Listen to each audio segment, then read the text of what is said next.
प्रेम पत्र राधा स्वामी 5वां भाग वचन 12वां। जो कोई अपना सच्चा उद्धार चाहता है उसको चाहिए कि नीचे की लिखी हुई बातों का निर्णय करके प्रतीत करे और उसी मुआफिक चरणों में प्रीत लाकर करनी करे। इन 7 बातों का हरेक परमार्थी को निर्णय करके प्रतीत करना जरूर और मुनासिब है। पहले ये कि राधा स्वामी दयाल कुल मालिक और सर्व समर्थ हैं। दूसरे ये कि जीव कुल मालिक राधा स्वामी दयाल की अंश है। तीसरे ये कि राधा स्वामी धाम सबका निज घर है और आदि में वहीं से शब्द की धार प्रकट हुई और नीचे उतरकर ठेके ठेके पर मंडल बांधकर रचना करती आई। चौथे ये देश माया और काल पुरुष का है, जहां हमेशा अदल बदल होता रहता है और कोई चीज एक हालत पर हमेशा कायम नहीं रहती। इस वास्ते इस जगह रहने की आशा बांधना और इसको अपना वतन समझना नहीं चाहिए। 5वें, राधा स्वामी धाम के वासी और भेदी की जरूरत वास्ते बताने रास्ते और जुगत चलने के सच्चे परमार्थी को जो सच्चे मालिक के चरणों में पहुंचना चाहे और इनको संत सदगुरु कहते हैं। 6, संत सदगुरु और उनके प्रेमी सेवकों के संग की जरूरत वास्ते मिलने मदद अंतरी और बाहरी सच्चे परमार्थी को अभ्यास की हालत में। 7वें ये कि बिना अभ्यास सूरत शब्द मार्ग के सच्चा उद्धार किसी सूरत में मुमकिन नहीं, क्योंकि सूरत शब्द की धार के संग उतरी है और उसी धार के संग उलट सकती और धारें माया देश से निकली हैं और वहीं खत्म हो जाती हैं। और सच्चे परमार्थी को इन 4 बातों की भी पूरी समझ लेकर कार्रवाई करना मुनासिब है। पहले ये कि जब तक संत सदगुरु की सत्संग करके थोड़ी बहुत पहचान न आवे तब तक उनको अपने से बड़ा और रास्ते में पैशरो यानी आगे चलने वाला मानकर प्रीत और दीनता के साथ उनका सत्संग करे और वचन माने। दूसरे, सूरत का भाव मन और इंद्रियों के द्वारे संसार के भोगों और पदार्थों में जारी रहता है, सो मुनासिब है कि उसका फिजूल खर्च न होने दे, यानी बेजरूरत और बेफायदा सूरत की धार को इंद्रियों द्वारे बाहर की तरफ फैलने से रोकता रहे। तीसरे, मन का खमीर संसारी मसाले का है, सो सच्चे परमार्थी को एहतियात और होशियारी रखना चाहिए कि मन में फिजूल ख्वाहिशें संसारी तरक्की और इंद्रियों के भोग विलास की न उठें और जो ऐसी तरंगें पैदा होवें तो उनको रोकता रहे। चौथे, सच्चे मालिक राधा स्वामी दयाल बेपरवाह हैं, वे किसी से कुछ नहीं चाहते, पर जो जीव उनका दर्शन उनके निज धाम में पहुंचकर करना चाहे उनको लाजिम और मुनासिब है कि उसके चरणों में सच्ची दीनता यानी गरजमंदी और सच्ची लगन यानी सच्चा प्रेम लावे, तब रास्ता सहज में तय होगा, यानी अभ्यास रसीला बन पड़ेगा और चाल आहिस्ते आहिस्ते बढ़ती जावेगी। वास्ते दुरुस्ती से समझने उन 7 बातों के जिनका निर्णय करके जीवों को प्रतीत करना चाहिए, थोड़ा बयान हर एक बात का जुदा जुदा लिखा जाता है। पहले ये कि राधा स्वामी दयाल कुल मालिक और सर्व समर्थ हैं।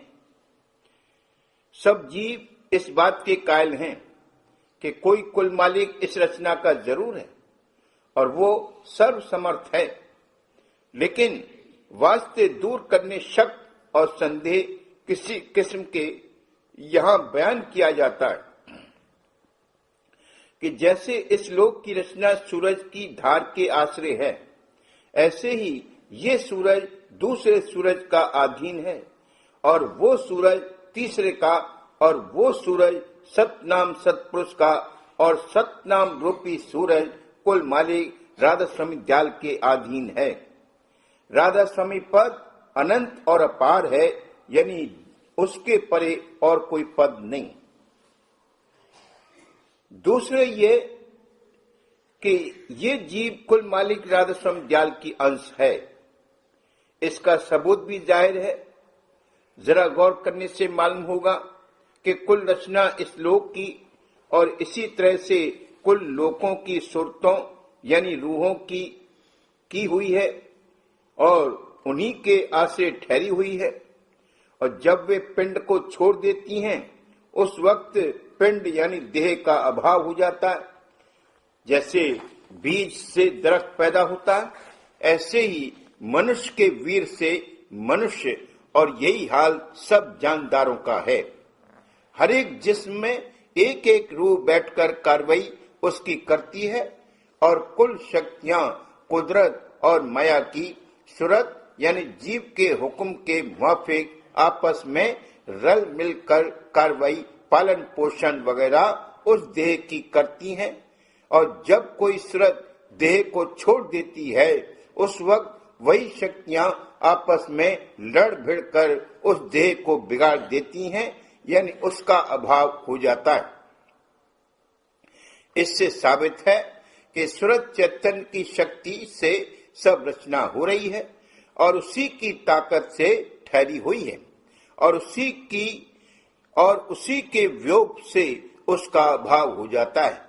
और ये सूरत चैतन्य कुल मालिक राधा स्वामी दयाल की अंश यानी किरण या बूंद है। तीसरे ये कि राधा स्वामी धाम सबका निज घर है और आज में वहीं से शब्द की धार प्रकट हुई और नीचे उतरकर ठेके ठेके पर मंडल बांधकर रचना करती आई। कुल मालिक राधा स्वामी दयाल का स्थान आदि धाम कहलाता है। वहीं से आदि धार सूरत और शब्द की निकली और उसी धार ने कुल रचना दर्जे बदर्जे करी। जैसे दरख्त के बीज में से जो कुल्ला यानी धार प्रकट होती है, वही कुल दरख्त की करतार है और उसी धार की मार्फत दरख्त की रूह यानी अर्क सब जगह नसों से होकर पहुंचता। इसी तरह मनुष्य और कुल जानदारों की रचना का हाल और उसके ठहराव और संभाल और सूरत के वियोग में अभाव की कैफियत समझ लेना चाहिए। यानी वही आदिधार जो कुल मालिक राधा स्वामी दयाल के चरणों से निकली, वही सब मंडलों और स्थानों की करतार है और वही शब्द और नूर और अमृत और जान और चैतन्य की धार है। चौथे, ये देश माया और काल पुरुष का है, जहां हमेशा अदल बदल होता रहता और कोई चीज एक हालत पर हमेशा कायम नहीं रहती। इस वास्ते इस जगह रहने की आशा बांधना और इसको अपना वतन समझना नहीं चाहिए। ये हाल तगय्युर और तबद्दुल और नाशमानता इस लोक और उसकी रचना का साफ इन आंखों से दिखलाई देता है।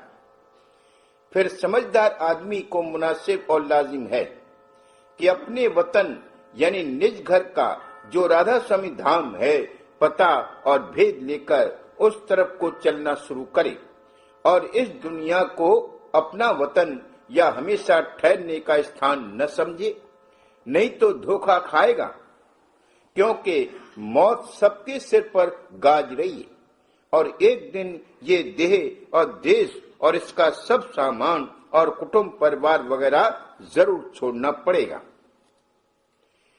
पांचवें, राधा स्वामी धाम के वासी और भेदी की जरूरत। वास्ते बताने रास्ते और जुगत चलने के सच्चे परमार्थी को, जो सच्चे मालिक के चरणों में पहुंचना चाहे, और इनको संत सद्गुरु कहते हैं। जाहिर है कि कोई काम या इल्म दुनिया का बगैर सिखाए उस्ताद के नहीं आता है। फिर सच्चा परमार्थ जो अंतर के अंतर गुप्त है और जिसकी चाल शुरू से घट में चलती है, बगैर समझाए और बुझाए संत सद्गुरु और उनकी दया और मेहर के कैसे हासिल हो सकता है। ये सच्चा मत, जिसको राधा स्वामी पंथ कहते हैं, कोई बाहर मुखी करतूत या बानी पढ़ने और पढ़ाने का काम नहीं। पहली चाल इसकी मन और सूरत का घट में समेटना है, और दूसरी चाल मन और सूरत का निज धाम की तरफ चढ़ाना है। फिर सिर्फ विद्यावान लोग इस मत की कार्रवाई और महिमा और बड़ाई को क्या समझ सकते हैं। ये लोग तो पोथी पढ़ना और पढ़ाना और उसके मतलब को बतौर लेक्चर के लोगों को सुनाना परमार्थ समझ रहे हैं, और इतनी बात विद्यावान गुरु से हासिल हो सकती।